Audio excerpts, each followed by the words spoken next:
Good morning டே 109. இன்றைக்கி morning பிரேக்ஃபாஸ்ட்டுக்கு பழைய கஞ்சி தான். அண்ட் ஜிம்மில் வந்து எனக்கு இன்றைக்கி என்ன ஒர்க் அவுட்னா arm and back work out தான்.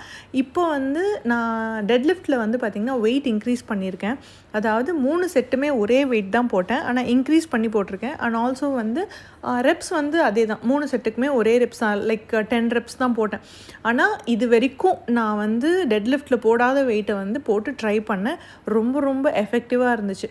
அதுக்கப்புறமா வந்து ஆர்ம் ஒர்க் அவுட் வழக்கம் போல் வந்து கொஞ்சம் கஷ்டப்பட்டு தான் முடித்தேன், ஏன்னா எனக்கு பிடிக்காத ஒர்க் அவுட்டுன்றதுனால. அதுக்கப்புறம் பாக்ஸிங் வந்து பார்த்திங்கன்னா நான் மோஸ்ட்டாக பஞ்சிங் வந்து க்ளவ் வச்சு நான் அந்த பஞ்சிங் பேக்கில் வந்து பண்ண மாட்டேன், ஏரில் தான் ப்ராக்டிஸ் பண்ணுவேன். ஆனால் இன்றைக்கி வந்து பார்த்திங்கன்னா பஞ்ச் பண்ணி கொஞ்சம் ட்ரை பண்ணேன். இதுக்கப்புறம் கொஞ்சம் கொஞ்சமாக இன்க்ரீஸ் பண்ணணும்னு நினச்சிருக்கேன். இன்றைக்கி இதுதான் என்னுடைய லன்ச்சு. பிளேட் பார்க்குறதுக்கே வந்து ரொம்ப கலர்ஃபுல்லாகவும் ஹெல்த்தியாகவும் இருக்குது. அண்ட் ஈவினிங் வந்து திருப்பி ஸ்ட்ரென்த் ட்ரைனிங் வந்து கிளாஸ் இருந்துச்சு. ஸோ அதை முடிச்சுட்டு போஸ்ட் ஒர்க் அவுட் ட்ரிங்க் குடிச்சிட்டு இன்றைக்கி நாளை முடிச்சிட்டேன்.